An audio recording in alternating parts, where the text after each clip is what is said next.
আমরা এসেছি আমাদের পাড়ার ছেলে প্রসেনজিৎ সাহা যে মিথ্যা কেসে ফাঁসাইছে চেয়ারম্যান ম্যাডাম তার সুস্থ বিচারের লিগে আমরা আজকে জানাতেছি কেস দিতে চেয়ারম্যানের বিরুদ্ধে আমরা পাল্টা কেস করতেছি। আমরার একটাই দাবি সবাই পাড়ার মানুষ অনেকে আছে যদি চেয়ারম্যান ম্যাডামের যদি 24 ঘন্টার মধ্যে অ্যারেস্ট নাও আমরা কালকা রাস্তা অবরোধ করে দিই। পাড়ার আরও লোক দেখবেন কি হারে এটা বৃহত্তর আন্দোলন কীভাবে হয়। আমরা এর দূরই দাবি আজকে বেনির চুপলাটা ফাঁসাইছে থেকে।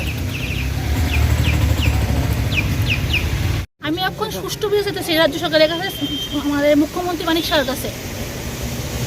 আমরা সবাই চাইতেছি যে একটা সত্যের প্রতি লড়াই করে সেরা যে আমার স্বামীর এইভাবে জেলে পাঠিয়ে দেয় তো কেউ মানে সত্যের বিরুদ্ধে কেউ যেতে পারতো না, মানে অসত্যের বিরুদ্ধে যেতে পারতো না। সবাই এরকম একটা কেসে ধরে দেয় পাশে দিব, কিন্তু অনেকে গাড়ি থাকে রাস্তার মধ্যে যে কোনো কে মাল ঢুকাই দিব দিয়ে সেটা বলবো কি এটা আপনারই।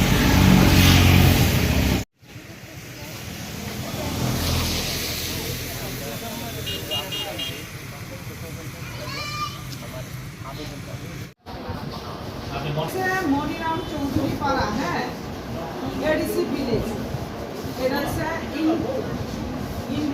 ইন্দ্র কুমার পাড়া।